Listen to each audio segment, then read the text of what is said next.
Welcome back to the Trust No One podcast. We're here today talking Survivor 49, episode 3, called The Lovable Losers, or as I like to call it, You Got Bit. Son. There's a snake in my boots. There's a snake. That's a good one, too. Kind of an interesting episode because of some of the behind-the-scenes footage we got to see, but overall, kind of another dud of an episode here in the beginning of 49. I was talking to Cam about it a little bit, and he said, remember, the beginning of Survivor is usually pretty slow anyway. We just got a little spoiled last season with a good beginning game and then a slow middle game. Right, true. Kind of thought that was a good point. Like, yeah, he's right. You know, Survivor is usually pretty slow to start off. But again, we see yet another losing tribe keep losing probably because they're not getting enough nourishment. Right. Yeah, they're hungry. They're Are hungry. they still eating worms? No, they didn't Not show that me. they've shown us, but I don't doubt it. You They're shouldn't eating some eat gross the, looking you shouldn't eat you shouldn't eat the earthworms unless you cook them. You shouldn't eat them raw. There's a Good to know. book that we all probably read around 6th grade called How to Eat Fried Worms. I didn't. Well, you're lucky because it literally was a book Stuck of with you. my God. A big part, it stuck with me because the teacher, instead of us having to do a test at the end, made dirt with real worms. And if you ate some of it with a worm, you didn't have to take the test. You didn't have to swallow, you just had to eat it. So I sure as shit ate it. Yep, Yeah, I might have eaten it to get out of a test. Sure. that was literally it. I'd studied so hard for that test. So, episode starts off at Kayla coming back from tribal. I'm already blanking on her name, but they Annie. just sent Annie. That's right. Sent Annie home. And now, they know they're the bad tribe. They've lost everything they've tried to compete in, Mm-hmm. or everything they've competed in. Not that they didn't try. Right, doesn't seem like strength is doing them much good. No, not at all. Really, they're puzzling. How bad they are at puzzles is baffling to me. Yeah. Some of the stuff I was watching them try, I'm like, this obviously doesn't go Right, here. what are you They're, doing? like, the colors don't match up. Why are you trying to force it into a spot that's nothing like it? But anyway, they go kind of right on to Hina after the intro. Like, okay, yeah, Kel is a bummer. Let's go over to Hina where something's actually happening. And Jason pitches to the tribe, hey, there might be a tribe swap coming up. We should find this Beware advantage before we get split up. Let's just do it as a group. So I've smart, been but so liking stupid. Jason. Yeah, but I've been liking him more and more since the first episode because I find he is playing the game, but he's also trying to be pretty strategic. Because sure, like, let's all go look together because then no one's going to feel like they have to single out someone if they go to tribal. And then, hey, it could be you that finds it. And then, yeah, so a bunch of people know, but now those are people that you can use to your advantage. And you don't have to sneak around. You don't have to sneak around. There's like, and it's almost like blind power. Mm-hmm. I like Jason a lot too. I think one, he's a puzzle master, God. Yeah. but he's likable. He's building a good social game. I feel, even though like he's not a part of the numbers on Hina. I don't believe, or is he? We go to them so infrequently We don't- because we don't have to think about their numbers so much. Because I feel like it's Matt, MC, Steven, and is it Jason? Was it Jason? The Nobody fourth? really talks game on the winning Yeah. tribes until their butts are on the line. Yeah. Well, there was before this episode, and I feel like really everything we're getting outside of the losing tribe is all foreshadowing, right? Right. Right. And this episode there wasn't much because there was the snake incident. Yeah. We really only got to see Hina and Uli in a segment for the exact same thing at different Right. points of Right. the episode, right? At the very beginning and at the very end. So this is Hina's kind of basically feature this episode, and it's just them all looking for the idol. But we do get a little bit of information here that I thought was important. Steven and MC are now a lot closer. Yeah. Mhm. Before, Steven seemed closer with Matt. Now he's saying like MC is my number one. So I think that gives MC one a little bit more stability here because now she's got a number one. Right. And she's got people on both sides, right? She was the last member of the Alliance of Four, but she also shared that information with Yellow Tribe Sophie. Right. So Right. she's pulling it. She's insulating herself. Really well. And Steven even says MC is his biggest ally. And then she finds the Beware advantage when they Right, all go and- off and look. nobody else sees her find the Beware advantage, Yeah.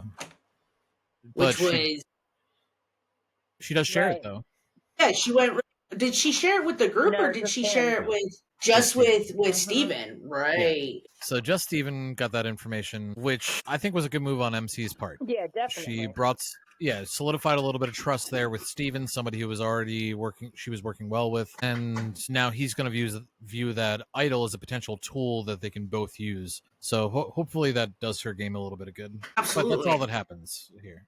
Nothing She's else. also the following that rule number 1, like shut the fuck up Mhm. with not telling everyone else, but doing rule number 2 is keep your allies close. Right. So after this, we're over to Uli, or as I'm calling them, the Vibe Tribe. The Vibe Tribe. The Vibe Tribe and Gramps. So we've got Sage and Jawan here, and I think this was another bit of foreshadowing for the next few episodes. But Sage and Jawan start talking, and they realize that nobody else has talked game with either of them, so they're both feeling like, "Oh shit, I'm on the outs." Right. Which I think is, a good read. They are on the outs. They're at the bottom of their tribe, and they don't actually know it. So a good read by both of them to be like, "Uh-oh," and a good thing to talk to each other about it too. But Sage here goes and talks to Shannon and tells her she's worried about how close Savannah and Rizzo are because they keep having private conversations. So what does Shannon do? Goes right over to Savannah and Rizzo, like just to Savannah, but still, You know like she's gonna say immediately, yeah. So I don't know if I think this was a good move on Shannon's part. This is Survivor. Knowledge is power. Right. Knowing that Sage feels that way and not telling anybody gives you an advantage. gives you that sway. Like, ooh, I could swing these votes, go through, and just got to get one more. Like, I can get those 2 easy. I need one more, and I could take out Savannah. I could take out Rizzo. Like, and you can have them targeting each other instead of targeting you. Play hands out. I wouldn't have shared this information. I would have been like, all right, don't tell too many people that, Sage, but let's keep an eye on that, me and you. right. Make her feel more comfortable. Make her start to feel like, okay, maybe I'm your number 1 because you feel like you don't have anybody. And then that's you being able to use the player. Like, 100% agree, Brad. But now, now Savannah's gunning for Sage. And if Sage ever finds out, she's going to know where Savannah got that information from. Yes. Right. So Shannon, in my opinion, didn't shut the fuck up. And then At all. that might cause her some problems down the road. That could be a long game Cotton moment. Like, let's see how it plays out for her. Yeah, exactly. Let's see how it plays out.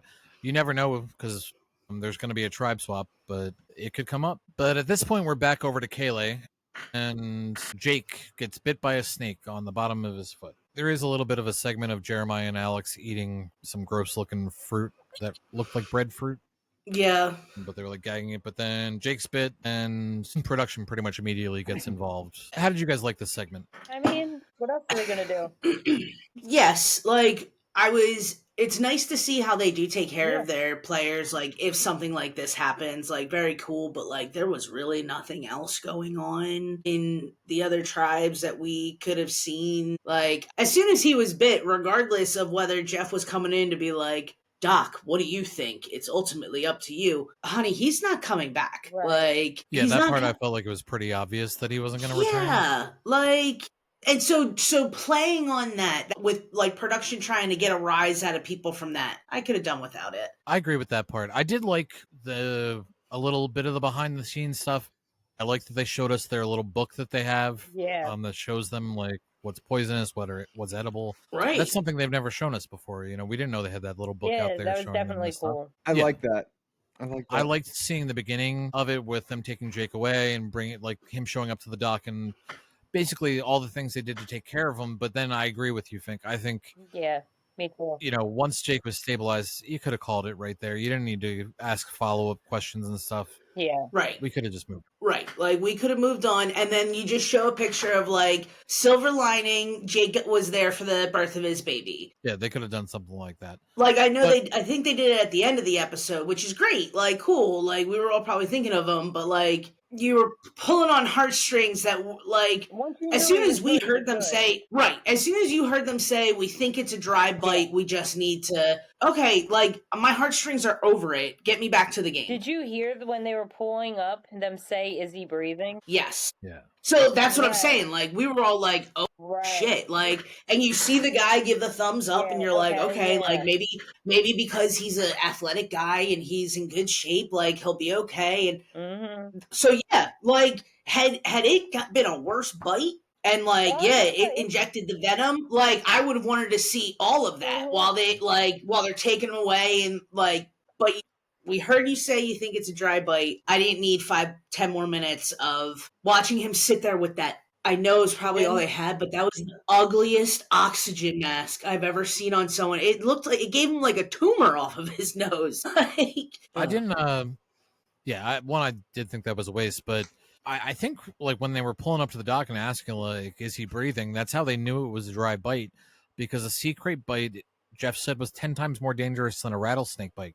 They were expecting him to show up dead. Right, yeah. If Oh, it was yeah, that's what I'm poisonous. saying. They said, "Is he breathing?" I was like, shit.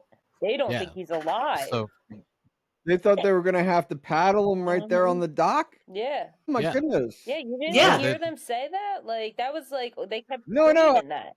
I'm just putting two and two Yeah. together here. Like, Because As soon as I heard that, I was like, this is way worse than I thought it was. yeah, from camp to base camp, from tribal camp to base camp, it sounded like it's about 45 minutes. It's not Right close. there. So yeah, it was very scary in the beginning. Once it was confirmed not, Yeah, okay, then back let's to the move game. on. So yeah. So when we finally do move on, well, before we do, I will say Jake took the news very well. yeah. Didn't have a freak out, and I did like to see him. He like on the table, all of his thoughts were on his kid. Yeah. Yeah.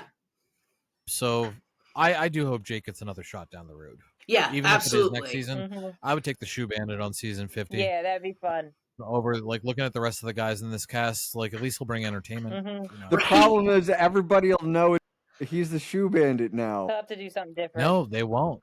Not 50. Not for 50. They won't have Not watched for the season. 50? Season 50 is already Yes. filmed. So they've never watched season 49. They won't know if he's the Shoe Bandit. So we could get hashtag the Shoe Bandit 2.0. Nice. Good for him. I hope it happens. So I do too. I hope it's him. I'm still thinking it's probably going to end up being Rizzo, but I'm kind of hoping it's Jake over Rizzo at this point. Yeah, agreed. I hope it's the winner. If they bring one of back each. Jake, if they bring back Jake, I hope that they bring back the winner of this season, whoever it is. Jake in the winner. Well, it's going to be one man, one woman. Sure. That's good. Okay, a woman winner. That I wouldn't be upset with that. So, immunity challenge. Everyone shows up. Kayla is the last tribe to arrive, and everyone sees that they only have 3 tribe members instead of 4. Jeff announces that Annie went home, and it goes over what happened to Jake. And Kayla here was still in the dark. They had no information about what was going on with Jake, if he was even okay. And they knew that snake was poisonous. Alex found it in the book and found out how dangerous the situation was. So they were just stressing the whole time, which I think is another Part kind of it. misstep on production. Yeah. Right. Like they should have told him before they arrived what was going on with Jake. Yeah. Right. How many Unless times they has did. Jeff rolled up on a boat Maybe they did. and been like, hey, it didn't seem like they did. From their reaction, it did not seem like they were well, informed maybe prior they told to. him that he's okay though. You know. No, they were all like relieved. Yeah. Okay, Right, yeah, cool. they all had Yeah, that you're moment of right. like, I was just giving them the benefit of the doubt because that's shitty. well, it's shitty because they haven't eaten, they haven't had fire, they probably haven't slept very well. And then that Now they happened. are, their energy, their adrenaline is through the fucking roof because the guy that was supposed to be their big boy leader Yep, it's gone. just got taken out by a snake, and you're finding out with the other 12? Mm-hmm. Get fucked. Yeah. Sorry. Well, plus now you also have to commit an immunity challenge. Like when you really That's what shouldn't I'm have to. saying. You really shouldn't have to Yeah. go through this immunity challenge because you already lost another Right. player. Right, I like was thinking about never that too. once I feel like had that, like I was waiting for them to say, all right, well, we're gonna compete, but it's just for reward because we lost Jake. Yeah, that's what I thought was going to Like happen. we're gonna compete for reward. How many times has that happened in the past? I don't have my notes to back up that, but how many times has someone gone out on a medical and just been like, all right, immunity challenge is off? It's happened both ways. a lot of the times when they don't have to go to tribal, it's already after the immunity challenge has happened and they're spared Right. because somebody goes. But this happened before the immunity challenge, which is what I think makes it a little different. Okay. I agree though. I think this was a big fumble on production's part. This would have been the perfect time for the tribe swap. They should have just pushed it earlier and been like, okay, Right. Right. you know, we've got 3 players gone. We can have an even tribe of 5, 5, and 5. Let's split them up and compete in this immunity challenge right now. Yeah, because what are they going to do And now? Yes. Well, Yeah, man, now it's gonna be weird numbers next week. Right. it's either going to be merge or drop your buffs. And the next week's episode is drop your buffs. They Okay. showed it. So I missed that on the it should have been this week. They that should have means we dropped their 14 buffs. players. Right. That's what I was saying. And yeah. it's gonna be They're uneven. going to do 2 tribes of 7. Or they're gonna switch it to 2 tribes. Yeah. There's going to have to. Which actually I would not mind. It has been a while since we had the 2 tribe format, It's and I true. prefer it. The more I'm watching seasons 41 through 50, like I'm getting real bored of this format of like 3 only 6 tribes. people at tribal Yeah. council. Yeah. There's not enough Or to only do. Not enough people to play with. yeah. Especially So for some of the challenges they're going through. Mm-mm. production decides to not do anything and just Jeff says, okay, we're going to compete in this immunity challenge. Red tribe sit 3 people out, yellow tribe sit 3 people out, and we're Yeah. just running 3v3v3. Now, real quick, because we're talking about the 3v3, do you feel red and yellow, obviously they had to consider who they couldn't sit out because of.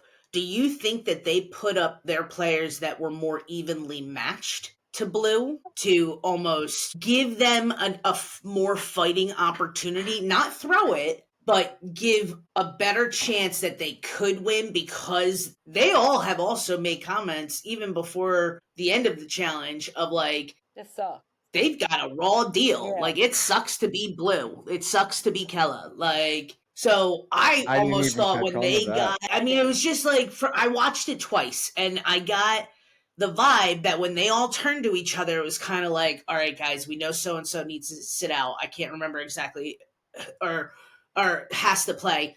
Let's pair it up a little bit. Yeah. Let's Not send our best. I Well, yes and really, no, because like, I they thought still that let was dude what I do the got. puzzle, and he rocks. Little Yeah. puzzle master. If they, so I don't think Hina did, That's what because Okay. if Hina was trying to make it fair, they would have let Jason sit out. That's true. But or swim, not do the puzzle. well, it was Right. both, right? Well, or so the first person had to Unlock the swim key. and unlock the key. The other 2 people just had to swim, and then 2 Yeah. people did the puzzle. Yeah. It could have been any 2 people out of those 3 that did the puzzle, right? Yeah, he wasn't specific about it Who being was any. doing He it, said yeah. 2 of you do the puzzle. So this challenge was they started on it was basically an obstacle course on the water. They had to climb up a cargo net and then get onto a tilting balance beam where you had to climb up, and then at the center point it drops down. You had to bend down, get your key, and then jump across some floating platforms, and then swim to the puzzle pieces. And once you got to the end, then your other two tribe mates could go. Right. Once everybody was to the final part, then you did another block puzzle it was a really pretty one of Yeah. a turtle. I liked Yeah. it. I love Yeah, of course you turtles. like that. That's right. Turtles. So He said that's Turtle. right, turtles. Turtle, That's right. turtle. Turtle. Turtle. So honestly, it started off kind of even until Uli Savannah fell off the balance beam trying to get her key, and that's when Kaylee and Hina took the lead a little bit. And once again, Kaylee pretty much kept the lead all the way to the puzzle with Hina. They were neck and neck all the way there, with Uli falling behind. And Dude, I was rooting for him. Right? I was so excited. I'm like, oh my god, okay. Maybe Jake being bit is like the motivation that they need to win this. At one point, And then did they you get even to the hear Jeff puzzle. Tell them that's not going to fit there. Oh, Yes. Like, brutal.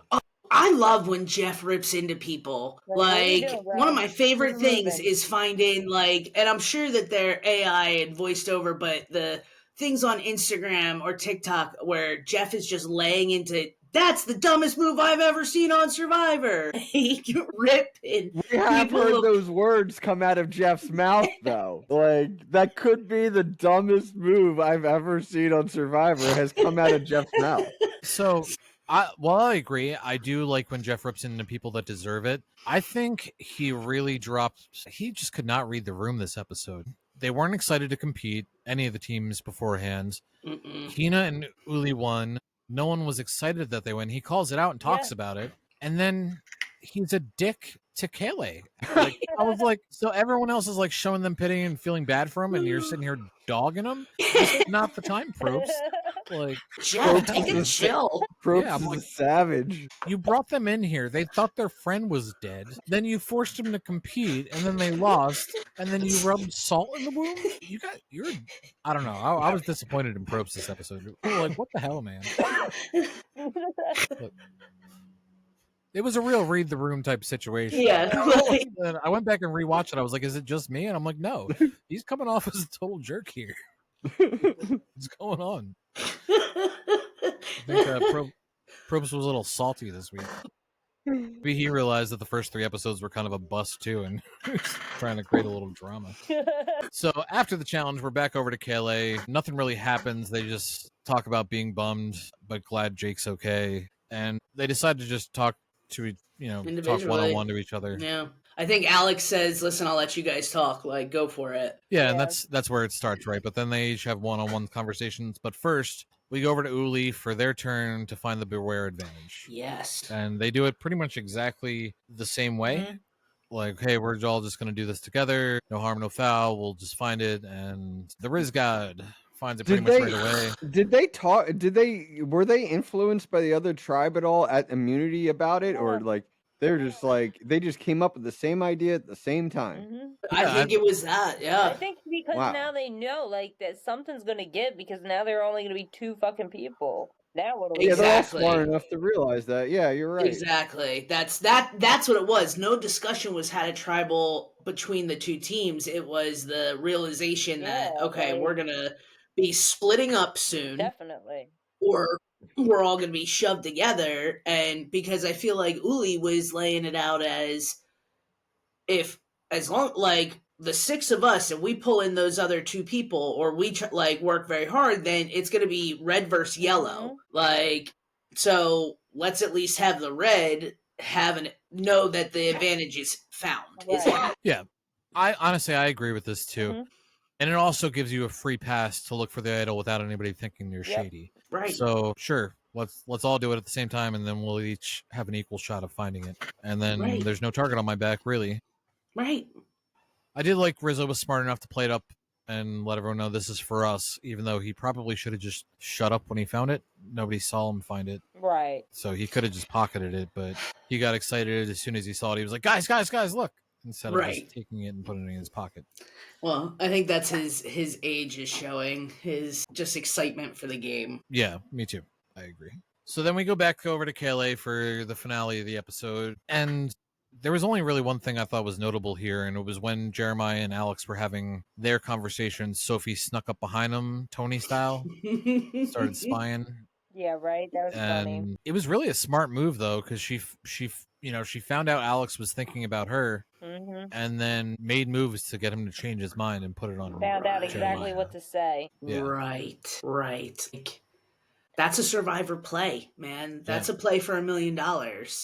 She saved her game. She for sure. 100% did. 100% did.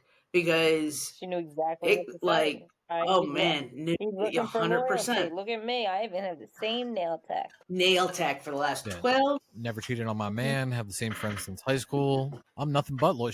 What did she say? I wrote this down. I'm a loyal ass bitch. Yeah. I'm a loyal. I love that Yeah. shit. That's funny. Loyal ass bitch. And she does tell Alex that Jeremiah is planning on writing his name down and hoping he doesn't play the idol, which I think was the exact part where Alex was like, "Oh, okay." And then we're off to tribal, right? Yeah. Hmm. Probes. Tribal here, it was kind of the same as like the pre-tribal, where Sophie made her pitch about being loyal. Jeremiah said that him and Alex have a special connection, but then ended up calling him Jake A bunch of not once but twice in a row. Oof. Yeah, that second time I was like, oh man. Jeez, buddy, that Dropping the just got ball. your name written What's down. my name, bitch? If he wasn't going to, he did now. And then right before the vote, Jeff just does a mix and mash of different like boat and pirate metaphors that didn't make any sense whatsoever. Yeah, right? I was just like, what? We get it, Jeff. How are Someone's you on a walking the boat crash plank. and walking a Nady. plank? Yeah. Like, You're really taking this year or this season's aesthetics to heart, man. Right? He feels like he's been in Fiji long enough. What? They've been there 10 years. He's been in Fiji long enough. He's like, well, I'm a pirate. Like, I'm made of leather. I'm a pirate. Arrgh. Your name be Jeff Can we stop Probst, with the and nautical I'm puns? coming for your booty. all right, I'll accept booty jokes. But enough of these nautical puns. All right, then it's time to vote, and Alex plays his idol. Was this a smart move or a dumb move? Smart, because he could have I don't know, man. With 3 people like that, knowing how many people are left in tribals, knowing that I would play it. I'd play it. I would think it's play a- it. For me, Why it's not? 100% definitely play it.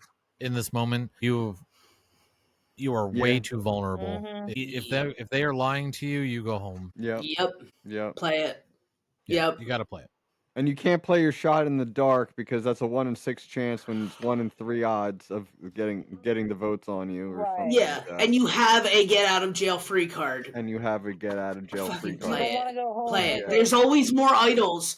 There's always more Right. idols. You don't You wanna can, go or at home least with you it. can Play another hope. day. You like, I need to play another day to find them, and then work my ass off to get individual immunity. But I and it can't was do also that an if I'm idol home. that everyone knew about. Yes. So now, even when he makes it to another tribe, he's not going to have that idle target on his back. Yep. So I think all around, this was a smart move by Alex. I will say, Jeremiah took this very well. On the way out, he said, have so much fun, good luck. And then they said, I love you, Jeremiah, on the way out. It was very polite and a nice way to leave. Yeah, I think they would all have been the same way if they got voted out the same. Yeah. Just from the experience that they did Yeah. have, like Yeah. with the losing, with then losing Jake, all like the malnutrition, the lack of sleep, the lack of warmth. That I think any of them at that point would have just been like, okay, all right, I'm gonna go take a hot shower. Right. I'm gonna get a peanut butter and jelly sandwich. Like, I'm okay. After that PB and J, yeah, I'll be pissed. But right now, after the day I've had, Let me get some food. Yeah. and I'm some water. hungry. I'm thirsty. I'm not gonna lie, I am not sad to see Jeremiah's laugh leave. Aw. I like yeah. No, this I crazy ass couldn't. It like, he's probably very nice, but it I'm one of ripped those into people my who don't laugh soul. like that, so So am I, but not like that. I enjoy other people's So- crazy laugh. I think he would be a very cool person. I would probably run out of the room every time he laughed. Aw. It's like nails on a chalkboard. Yes. I like Jeremiah. I hope he does get another chance to play Yeah, in the me too. future. It's kind of a dud of a potential good player, just Right. because they had bad luck and have no one on their tribe that can solve a basic block puzzle. Yeah, right? Like, what the hell? I mean, not for nothing. Foreshadowing about puzzles, right? Freaking Alex finished the puzzle against Rizzo, but couldn't solve the puzzle of where to find the damn or like wheel to turn up in the very first episode. True, Like, that's right. He did finish that because that was the same kind of puzzle as this turtle puzzle. Granted, they weren't blocks, but Maybe his like it nerves. was just putting together a picture. Yeah, maybe nerves. that's true, nerves, and he was coming in on a full belly. Well, and it's all, I was just watching him try to put pieces in. I'm like, come on, man. And that's why Jeff got annoyed during that challenge, was because it was obviously the wrong piece. These colors don't match up. Right. Why are you Right. trying to force things? Like, Right. find the colors that match up, man. Like a Right. child can do this. Right. So I get where it's frustrating watching somebody just not be able to do a basic puzzle like that. But we all have our strengths. Yeah. That's and- where Jason succeeds. Almost every time he's gotten to the puzzle with someone else, he always, like, you hear him make the comment, stage it. Like, put Yeah. your pieces, put your colors that match, put your things that match, Yeah. and then it'll. Yeah, exactly. Do a little pre-work. Don't just try to search through every piece every time. Group them, just like doing a regular puzzle at home. Group your Right. pieces and then start Right. working. Find your Start corners. at the bottom, work your Get your edges. They're so big, So- it's not like they're gonna get blown away or you're gonna lose them. That, and they're 30-piece puzzles. Okay. These are not hard to do. Yeah. So next time, on Survivor, we have a tribe swap, and it looks like we're going to finally see what happens when the other tribes are dealt with a little bit of adversity. I saw a little drama happening with the Thule, the red tribe. So I think next time we might start to see how some of the other alliances are going to break out. Right? Because your alliance is only as good as you think it is until you actually have to vote. Right. Because all your conversations are personal and just bullshitting and having a good time until you have to vote. Yeah, sure. We're the four. We're the four. Us four right here. I haven't had to talk to you about anything yet. So I hope we see a good swap. We'll find out next time if it's going to be 2 or 3 tribes, but we will find out together next time on the Trust No One podcast. Remember, trust no one. Nobody. We'll see you next time. Bye, guys.